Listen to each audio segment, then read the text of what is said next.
Guys, remember for Legends Tomorrow, Season 1, Episode 11, The Magnificent Eight, and I was really looking forward to this episode, just because I knew it was going to be really different than anything else we got, and especially after last week, I really wanted to break from the future. You guys know I don't think the show is that great when it goes in the future. I think it's kind of boring, it's very slow, and when it goes in the past, they just have a lot more fun with it, and without a doubt, this was one of the most fun episodes we've had of the show. I really enjoyed this episode. It was a lot of fun. They really stayed committed. I mean, when I say they stayed committed, we'll talk about that, definitely. And you guys may be wondering how I already watched this episode. It was in Canada, like, it aired in Canada early, and, like, it got online early, so I was able to watch it that way. I watched it last night. Let's just get in this episode. There's a lot to get into, as usual, and, definitely have a lot more to say about this episode than last week's. Last week's would have been good if they just would have been a bit more ballsy, and this episode really showed what the show's capable of. So we see them, the Wave Rider time jumps to Salvation in 1871, and it's far enough that even Rip feels the same, feels the side effects, and Mick is basically... we see Mick is dosed through the whole thing, and Rip explains that they're in the Dakota territories in 1871, and, this is by far the, the furthest they've ever been from their timeline, and he figures that they can hide out there while the hunters look for the other fragmentations. The Time Master tells the other fragmentations are blind spots in the timeline, whereas people can't see, and Ray and the others want to go exploring, and Mick agrees to keep an eye on them and assures Rip that he'll be good.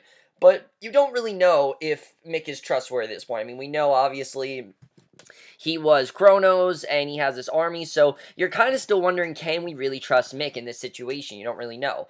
So the team fabricates period appropriate clothing, and it's like Back to the Future 3. It really is. I love the way that was done. I actually really like Back to the Future 3. It's not it's a pretty good movie. You guys can check out my review for that. I reviewed it last year. But I actually do like Back to the Future Part 3. And this episode kind of reminded me of that. Just that got that Western feel. And I love how once we got into this timeline, just everything felt like a Western. The period between the clothing, what was going on, the way people were talking. Even the background music was changed to like a country version. It was so cool. It was very well utilized, and without a doubt, I think this was the most well use of a time period yet. I mean, I think the 50s is still the best use. Like, that was just, they used it perfectly, but this is definitely very close, because they really used the time period to their full advantage, definitely. So Rip provides suitable weapons. He explains that he'll stay on Wave Rider to plot their next move against Savage, because obviously Savage is there, just don't know where, and the team then goes into Salvation. Everyone looks at the newcomers, and obviously, they're wondering where they come from. They go to a saloon, and Mick goes to get a drink. A waitress bumps into Stein, and the others belly up to the bar. Kendra bumps into an older woman, Kate Manser, and Kendra gets a memory flash of Kate at a cabin in a valley, and when she recovers, Kendra discovers that Kate has gone. So, clearly there's something going on there. Now, we know that Kendra's been around for a while, so obviously maybe she has a connection to Kate. I was really wondering what was going on there, but I like what we found out here. So Mick tells Sarah that it's been years since he had a drink and doesn't remember how long he was Kronos, and Sarah points out that he seems to have changed but doesn't know if she likes it. Mick points out that Sarah can handle her liquor, and they end up having a drink off. Kind of a funny scene. I like the way that was done with him having this drink off. Really funny stuff. That's when the show is at its best. When the characters are having fun with each other, things like that. This is really fun, and you guys know I've really liked Mick, Sarah, and Len's interaction this season. I like seeing that. So meanwhile, Stein sits down to play some poker, and Len watches. The professor wins, impressing Len, and says his father was a gambler and taught him the game. And of course, Len didn't know that Stein had this in him. I didn't even know that Stein had this in him, that he could, gamble so well. But basically, Stein tells Len that, like father, like son isn't always inevitable. And, yeah, that really is true. I mean, I think that he's trying to tell him that you do have some good in you. And, Len this season has been very confused. He thought he had good in him, but now he isn't sure. You can see that he's been struggling, going back and forth between am I a hero, am I a villain? And I like that Stein trying to tell him, look, just because your father is some way doesn't mean you have to be this way. Yes, it does feel a bit repeated, but I do like that, Stein does care. And again, something else I think this episode made good use of is that we got to see a lot of dynamics that we haven't seen in a while. I mean, yeah, we've had some dynamics, but it's become very repetitive as of late. You've had Sarah with Len and Mick, you've had Ray with Kendra, and you've had Jackson, Jackson Stein, things like that, Stein and Rip. So I did Stein and Ray. I like they did a little bit more with some of the dynamics, because that's when the show is a lot of fun, is when you get to have some dynamics with the characters that we didn't have before. I definitely enjoyed that. So Billy Conlon grabs a waitress, and he's the losing Rufflin. And when Stein objects, Conlon goes for his gun. Len casually just shoots him dead, which I thought was awesome. I love that. And I love seeing Len be a badass. I mean, obviously, more men stand up, don't care that Len put the man down in the fair fight. A fight breaks out, and I love the background music. You felt like you were watching a Western. It was so cool. I love the way it was done. Their teammates jump in, except for Mick, who's passed out in the bar. And I like the way the episode started with Mick passed out, and then Mick passed out even more after this. I mean, just awesome stuff. Really funny as well. Just like the fact that Mick was passed out, I thought was pretty funny. One man who has remained seated the entire time finally fires a shot to get everyone's attention. He stands revealing a scarred face and says that the fight is over. Stein thanks the man who introduced himself as Jonah Hex, and yes, we do get to see Jonah Hex in this episode, which I was very happy about. Disregarding that terrible movie from like 2009. God, that was bad. The one with like Megan Fox, that was terrible. That was the thing I was most looking forward to in this episode, was seeing Jonah Hex, getting to meet his character. I do think they used him pretty well in this episode. I do think they put him to good use. I think they showed, how much of an outlaw he is, how much of a badass he is, and they did give us potential that we could see this guy again. I really did like that. I think the casting here was pretty good. As they leave, Hex asks where they're really from, recognizing them as time travelers, and asks where Rip is, because he knows where Rip is, and he knows that they're time travelers, which is very interesting. And you have to go into this not really knowing a lot about Jonah Hex, which luckily I had not seen the movie. I'd seen parts of it I knew was really bad, but, I didn't know a lot about Jonah Hex's character, and I'm happy about that, because I didn't want to watch the movie, because I knew it was a terrible interpretation. So the team takes Hex to Wave Rider, and Rip recognizes Hex right away. I mean, we don't really know the connection that these two have. We know they have some sort of connection. Hex says that he broke a broom battle, and it explains that Len killed a member of the Jeb Stillwater gang, and now the whole gang will tear apart the town looking for revenge, and he knows what's going to happen. So in many ways, Hex is a good ally for them. It never felt like they were just trying to shoehorn him in there. It just felt like he was in this world, like he belongs in the 1870s. And yes, Jonah Hex is a Western type character. You need to have him set in the Western. I don't think they just did the Western to introduce Hex. Obviously, they wanted to introduce him to the world, but they also made him, I think, a good ally for the team. He's someone that will kill, he's someone that will shoot, and he will help them. And Rip figures that the hunters will detect the temporal disturbance and come looking for them, but the scientist says that they signed on to the mission to be heroes, and he doesn't plan on running, because a hero doesn't run. A hero, fights against their enemies, does whatever they can to take them down, and that's what they have to do. So Kendra heads off on her own. Sarah goes after her. Gideon confirms that the valley in the memory flash was Albano Gulch, and Kendra tells Sarah that she hopes Kay can help her find Carter, because she knows that Carter's here. And this is kind of annoying. Again, we're harping on this Carter situation. I get it. I get it. You want closure with Carter. Can we please give her something more to do? I'm sorry. I mean, it's not that I'm upset that Kendra is dwelling on this Carter situation, but come on, I'm over this. I really am. This was the one part of the episode that just didn't work as well for me. Everything else I thought worked pretty well, but this part of the episode I just didn't really think worked as well. Sarah offers to go with her. Kendra agrees, and can we just move on? I don't care about Kendra and Carter. I cared episodes ago. I just don't care anymore. They keep harping on it. They keep going back to it, and just stop dwelling in it. It's really annoying. So Hex and Ray then go to the Salvation Jail. Ray offers to help against the fight, and the sheriff immediately gives Ray a sheriff's badge and says he's leaving before his luck runs out. The gang kills him. Hex congratulates Ray and warns that there are a few warrants out for him. And I like the partnership between these two. Like, I think they worked pretty well together. I definitely really did enjoy that. And, you can see that Hex is really trying to make Ray into that hero he's always wanted to be. We've known ever since the series started, Ray wants to be a real hero. He wants to do something significant in his life. He wants to do something, that actually makes him feel like he did something worthwhile. And, do what he wanted to do as the Atom. And you can see in this episode that Hex is really going to get him to do that. And I could kind of see Hex being like a personal trainer sort of for Ray. And I kind of want to see more of that dynamic. Even though I know that we're not going to see Hex for a while, I think he is definitely going to leave an impact on Ray after this episode. So that was the thing. This didn't feel like a random episode. Like, it did feel like something that's going to affect them. So we see Stein goes back to the saloon, pays the bartender for information on Jeb, and the bartender says that Jeb will find the team after they killed his man, but is glad to give them directions in return for more money. Meanwhile, Stein notices a woman, Sarah Neal, at a table crying. He goes over, introduces himself, and Sarah says that her boy, Birdie, is dying of tuberculosis, and there's nothing anyone can do for him. And, of course, Stein knows, how to fix this stuff, because, of course, where he's from. mom and things like that, so he can use that to his advantage. Stein then goes with Sarah to her home, and Birdie says that he wants to ride a stagecoach, and the professor tells him to get better so he can do so. And I like this dynamic. I like seeing Stein actually help out a family. I like seeing him be a doctor. I thought that was really good. I definitely enjoyed that. And it did kind of show, if these characters were in this world, what would they be like today? I thought they used that very well too, because that's something that I do want to see is, if these characters were here, what would they be like? I thought it was pretty good the way they did that. So Jeb and his gang ride into Salvation. Ray steps out to confront them. The outlaw is unimpressed and points out that Ray is outnumbered and that there's nothing he can do. And as Jeb goes for his gun, Len shoots it out of his head from a sniper's post, and Ray says that he has sharpshooters all around. Jeb rides off with his men as the townspeople cheer, and Mick and Jax watch. And you can see that this is going to be very hard to fight. I mean, these are a bunch of outlaws. They don't really know how to take him out. And I like that Ray wasn't actually, able to take them out as well. I like that Hex had to give him some advice here, because we see back on Wave Rider, Hex warns Ray that once they leave, the Stillwaters will come back and Salvation will end like Calvert's, and Rip abruptly cuts off any discussion of Calvert and talks to Hex privately. And the team, and basically, he wants to know how to stop, how to stop them, obviously. That's what he wants to do. The team checks Gideon to find out what Calvert is, and the AI explains that Calvert was wiped in 1868, and we still don't really know what it is, though. All we know is that it was around 1868. This doesn't really tell us anything else, so definitely very interesting.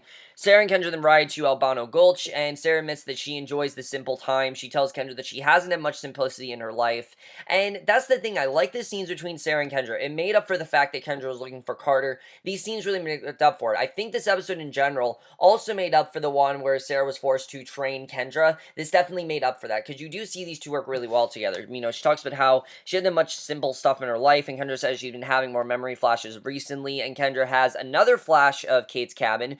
She points at the direction, and the woman continue on. And we don't really know, again, her connection to Kate, but we know she keeps seeing her, and we don't know what it's all about. So Stein is getting a vial from the med bay when Rip and Mick confront him.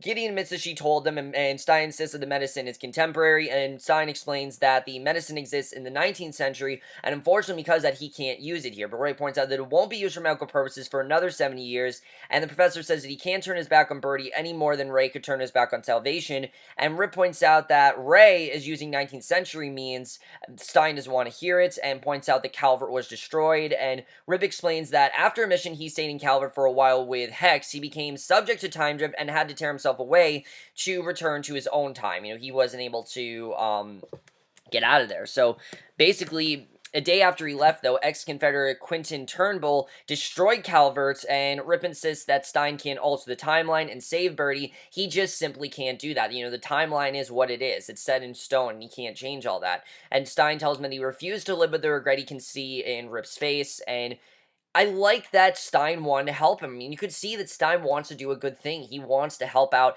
this boy who he knows is dying of tuberculosis. But again, as Rib is saying, the future's set in stone. You can't change this. So Hex returns with the information from the bartender, and Ray says that it's time to ride. The bounty hunter asks Rip if he's coming along, is disgusted when Rip refuses. I think Rip just doesn't want to do this on his own. Again, I don't really know why Rip didn't want to do this, but for whatever reason, you can tell that Hex does not take that much of a liking to Rip. Like, Rip is very stubborn. He doesn't really want to do this. He kind of pussies out, and we've known Rip to do this. We've known that he really trusts, them more than he does himself, and that's kind of is what's going on there, which is very interesting.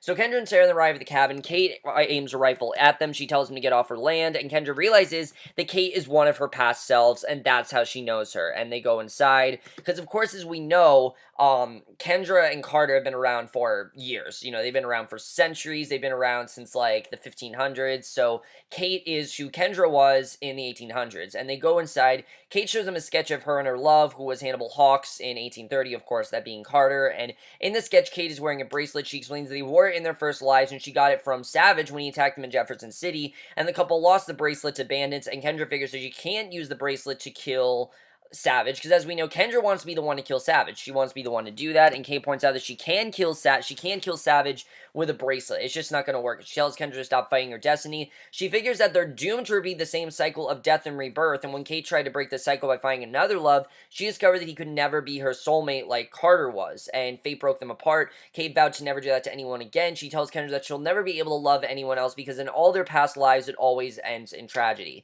And Yeah, I understand. So she basically telling Kendra, you can't love Ray because it's gonna end in tragedy. You can't be with anyone. It's a really sad story, but I did like that we got some context here. And like I said, at first I was upset when we were following her tracking Carter, but this really led more to us realizing that Kendra can't really be with Ray. She can't really love him because of that. And that whole thing now makes a lot of sense. In episode 9, when he said he cared about her and she said she didn't, now we know why. Because she kind of is inferior to love. She can't love, it's gonna kill her, it's going to, kill her lover, and she doesn't obviously want to do that. So, very sad, definitely, but I like that we did get some context here. It felt like exposition that we needed, and I really like that. So, the men then ride out toward the Stillwater hideout. Stein gives the drug to Birdie, and he gets better, surprisingly. He actually does get better, and he makes Sarah promise to burn the medicine once, because obviously, this is medicine that isn't available yet. Birdie fully heals, and she agrees, and Stein actually saved him, which I thought was pretty interesting, the way that Stein actually did that, but because of his persistence and not letting, what Rip said actually get to him, he actually did what he wanted to do.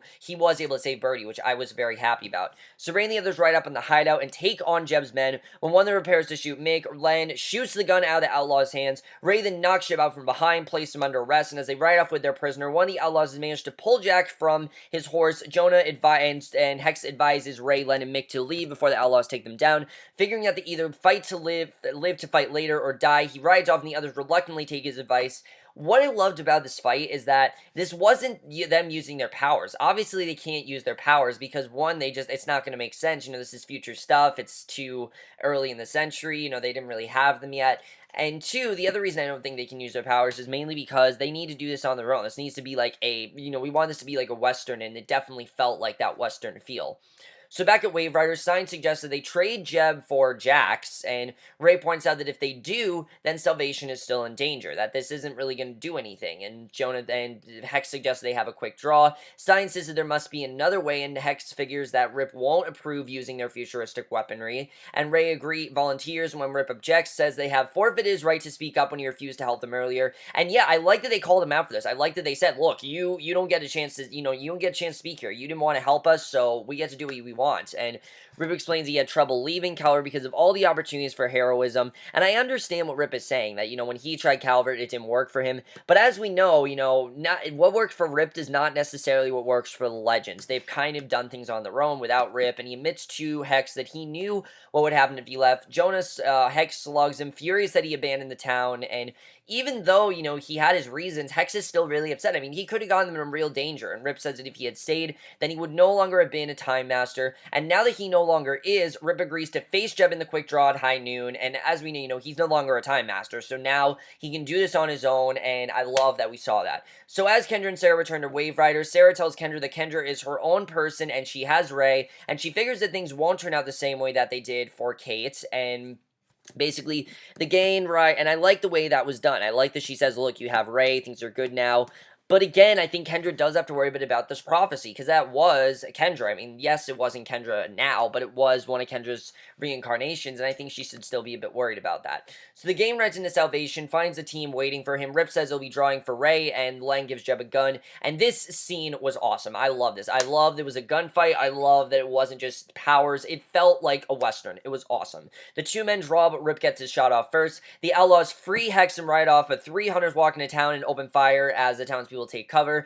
Mick runs to greet them while Rip gives Hex his future gun. Ray is Adams to pointing out the hunters aren't concerned about using futuristic weapons in plain sight. They don't care about that.